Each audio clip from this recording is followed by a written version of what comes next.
ایک جوان کہتے ہیں بڑا گنہگار تھا، ایران کا رہنے والا ہوتا ہے جوان دوستیوں کے چکر میں، تو ایسا ہی جوان تھا دوستوں میں، پرائیویسیز میں اور ان چیزوں میں پڑا۔ جب والدین نے زیادہ پوچھنا شروع کیا تو اس کو پتا تھا اب گھر میں تو یہ میں کام نہیں کر سکتا، نشے کا عادی ہو چکا تھا، تو اس نے ماں باپ کو چھوڑا۔ کہتا ہے میں اتنا بد اخلاق تھا، جب غصہ آتا تھا تو کبھی کبھی ماں کو بھی مارتا تھا، باپ کو بھی۔ جب نفس کی حکمرانی ہو جائے نا بندے پر تو ظالم بھی بن جاتا ہے۔ کہتا الگ میں نے فلیٹ لیا، ایک گاڑی تھی، میں اس سے مسافر اور پیسنجرز اٹھاتا تھا ایران میں، جو دن میں کمائی ہوتی تھی، رات کو نشہ، گناہ، فحاشی۔ کہتا ہے محرم کا مہینہ شروع ہوا، ایام محرم آئے، 6 دن گزر گئے، میرے دوست نہیں آئے۔ میں نے فون کیا کیوں نہیں آئے، انہوں نے کہا کہ مصیبت کے دن ہیں، ایام ازاں ہیں، ہم گنہگار ہیں لیکن کم از کم 10 دنوں میں ہم احترام کرتے ہیں۔ تو کہتا ہے میں غصے سے دوستوں کو آنے کی ضرورت نہیں ہے، میں نے گاڑی نکالی اور راستے کو جا رہا تھا، مسافر اٹھاتے اٹھاتے رات بہت لیٹ ہو گئی تھی، اس راستے پہ ایک میں نے لڑکی کو کھڑا ہوا دیکھا، اسے میں نے گاڑی میں بٹھایا، کہاں جانا ہے، کہا سیدھا جانا ہے۔ آگے چلتا گیا، اچانک نفس نے غلبہ کیا، گناہ نہیں کیا تھا اتنے دنوں سے، ذہن میں خیال آیا اکیلی خاتون گاڑی میں ہے، نیت گناہ کی، گاڑی کو میں نے موڑا۔ یہ جوان بچی محجب کہنے لگی کہاں جا رہے ہو، مجھے تو سامنے جانا ہے۔ میں نے وہی گناہ والے جملے بولے، اسے دعوت گناہ دی۔ کہ بچی رونے لگی تو کیسی باتیں کر رہا ہے، اس نے کہا میں نے تو ارادہ بنا دیا ہے۔ کہتا مجھے واسطے دینے لگی، اب اکیلی خاتون کیا کرے، اسپیڈ سے میں گاڑی چلا رہا ہوں، دروازے لاک ہیں۔ کہتا مجھے واسطے دینے لگی، ظاہر ہے ایران تو مطلب دونوں شیعہ ہیں نا۔ کہنے لگی تجھے حسین کا واس، تجھے مولا علی کا واس، تجھے امام زمانہ کا واسطہ، ایرانی حضرت عباس کا بڑا احترام کرتے ہیں، تجھے ابو الفضل کا واسطہ۔ کہتا میں نے کچھ بھی نہیں سنا، میں نے کہا یہ چھوڑ دو عقیدے کی باتیں، فلاں کا واسطہ، فلاں کا واسطہ، کس نے دیکھا ہے۔ کہتے آخر میں اس نے ایک جملہ کہا جس سے میرا وجود کانپ گیا۔ کہا تجھے نہیں پتا میں کون ہوں؟ کہا میں سمجھا بولے گی فلاں پولیس والے کی بیٹی ہوں، فلاں افسر کی بیٹی ہوں، یہ ہو وہ ہوں۔ میں نے کہا کون ہو؟ کہا میں سید زادی ہوں، تجھے واسطہ میری دادی زہرا کا، میرا ادب نہیں کرتا، میری دادی کا ادب کر۔ کہتے پتا نہیں ایسا کیا ہوا۔ میں نے گاڑی روک لی، میں نے کہا کہاں جانا ہے؟ کہا مجلس پہ جا رہی تھی، امام برگاہ پہ اتار دو۔ کہتا میں نے جا کے اتارا، پورے راستے میں خاموش رہا، سمجھ نہیں آ رہی تھی، ایک خوف سا میرے وجود پہ طاری ہو چکا تھا۔ کہتا یہ خاتون گاڑی سے اتری اور جب جانے لگی تو مجھے کہنے لگی کہ اے جواں میں مجلس میں جا رہی ہوں، تیرے لیے دعا کروں گی، تو گناہ کرنے پہ آتا تجھے کون روکتا، میں اپنی دادی زہرا سے تیری سفارش کروں گی۔ میں نے سارے واسطے دیے تو رکا نہیں، لیکن جب تم نے میری دادی کا نام سنا تو رک گیا۔ اہل بیت فرماتے ہم بڑا احترام کرتے ہیں اس بندے کا جو ہماری دادی کا احترام کرے۔ یہ جوان کہتا ہے میرے وجود میں گویا ایک انقلاب سے، ایک عجیب سی سچویشن تھی، بس دل کر رہا تھا میں روں۔ کہتا جہاں میں نے اس کو اتارا تھا وہ میرا محلہ تھا، میرے ماں باپ کا گھر تھا، کئی عرصے سے میں آیا نہیں ان کو دیکھنے کے لیے۔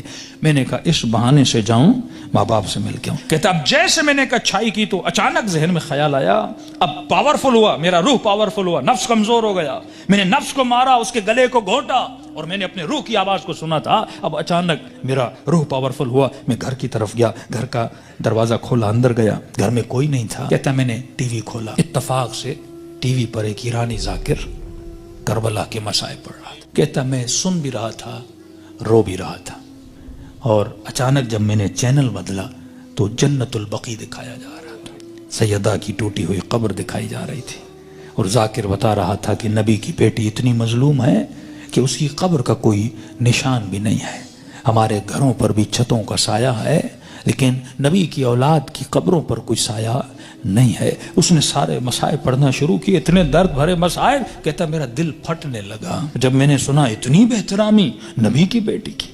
تو کہنے لگا سیدہ میں اتنا بڑا گنہگار ہوں لیکن میں نے آپ کی بیٹی کا احترام کیا، ایسے تھے جنہوں نے نبی کی بیٹی کا احترام نہیں کیا۔ کہتا اب جب رونے لگا تو مجھے اپنے گناہ، اپنی خطائیں، اپنی بدکاریاں سب یاد آنے لگی، جتنی میری اندر کی کثافتیں تھیں گویا کسی نے سامنے لا کر کھڑی کر دی تھی۔ اب میں رو بھی رہا تھا، اللہ سے معافیا بھی مانگ رہا تھا، اتنے میں میری ماں گھر آئی، جس ماں کو مارتا تھا۔ اتنے سالوں کے بعد جب ماں نے مجھے دیکھا، کہتا جیسے مجھے دیکھا تو دیکھ میں رو رہا تھا، کہتے جیسے مجھے دیکھا تو بڑے پیار سے میرے ماتھے کا بوسہ دیا اور کہنے لگی رضا تو وہ نہیں جو یہاں سے گیا تھا، مجھے بدلا بدلا لگ رہا ہے۔ تو میں نے رو کر کہا کہ اماں مجھے سیدہ نے بدل دیا۔ کہتے معافی مانگنے لگا، ہاتھوں کا بوسہ لیا، ماں کے قدموں پہ گرا کہ اماں مجھے معاف کرنا، میں بہت برا تھا۔ جب میں زیادہ رونے لگا تو ماں نے کہا بیٹا یہاں نہیں رو، امام بارگاہ میں مجلس ہو رہی ہے، معصوم کا فرمان ہے کوئی بھی دنیا کی مصیبت آئے نا ایسے نہ رویا کرو، بیوی چھوڑ کے جاتی ہے، بچے بدتمیزی کرتے ہیں، رزق میں پریشانیاں آتی ہیں، بندے کا دل کرتا ہے روم، کہتے ایسے اپنے آنسوؤں کو ضائع نہ کیا کرو، ذکر حسین کو یاد کیا کرو، مصیبت اہل بیت کو یاد کیا کرو، ان آنسوؤں کی قیمت بڑی ہے، ان کو ایسے ضائع نہ کیا کرو، غم حسین میں، مناجات خدا میں، توبہ میں بہایا کرو۔ تو ماں نے کہا حسین کی مجلس میں جاؤ، کہتا ہے اتنے سالوں کے بعد جب محلے میں گیا تو محلے داروں نے دیکھا ارے وہ جوان جو اتنا گمراہ تھا آج ذکر حسین میں رو رہا ہے، اس کی زندگی میں انقلاب بپا ہو گیا۔ کہا کہ جب سے گیا، اس کی ماں کہتی ہے یہ خادم بن گیا حسین کا، یہ عزاداروں کے برتن دھوتا، کبھی جوتیاں بناتا، کبھی وہاں پہ ان کے لیے چائے رکھتا، دن رات خدمت کر رہا ہے کہ پورے محلے نے گواہی دی کہ یہ اس سے سچا عزادار ہم نے دیکھا نہیں ہے۔ کہتے ہیں 1-2 مہینے گزرے، ایک قافلہ بنا کربلا جانے کے لیے، تو لہٰذا اس قافلے سالار جو تھا، مسجد کا ہیڈ بھی تھا، پریزیڈنٹ بھی تھا، اس نے اسے بلایا کہ رضا ادھر آ، ایک جوان کو ہمارے ساتھ چلنا تھا جو ہیلپر تھا لیکن وہ بیمار ہو گیا ہے، میں اتنے دنوں سے سوچ رہا تھا کسے لے کر جاؤں اس کی جگہ پر، اچانک ذہن میں خیال آیا تجھ جیسا نیک جوان ہے، اسے لے جاؤں حسین کی زیارت پہ۔ کہتا جیسے میں نے سنا میں رونے لگا، میں نے کہا مولا حسین کچھ دن نہیں ہوئے آپ کے قافلے میں آیا ہوں، اتنی جلدی آپ نے مجھے اپنی زیارت پہ بلا لیا۔ کہا مولا حسین کی زیارت کی، توبہ کی، واپس آیا، پھر ایک قافلہ حج کے لیے نکلا۔ کہ رضا قافلے والے اور محلے والے بول رہے ہیں جب تک یہ جوان چلے گا تو ہم چلیں گے، کیونکہ ہم نے اس سے اچھا خادم نہیں دیکھا، اس سے اچھا محبت کرنے والا نہیں دیکھا۔ کہ تب تو پاؤں سے زمین نکل گئی کہ سیدہ اپنے بیٹے کی زیارت بھی کروائی، اب اپنے جنت البقیع بھی مجھے بلا لیا۔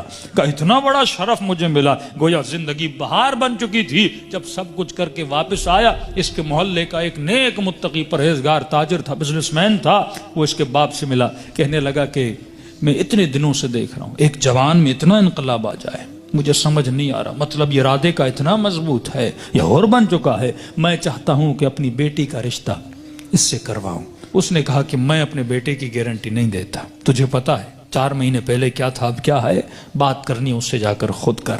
اس کے پاس ہے، کہنے لگا رضا اپنی بیٹی دینا چاہتا ہوں لیکن ایک وعدہ دو۔ کہ کون سا وعدہ؟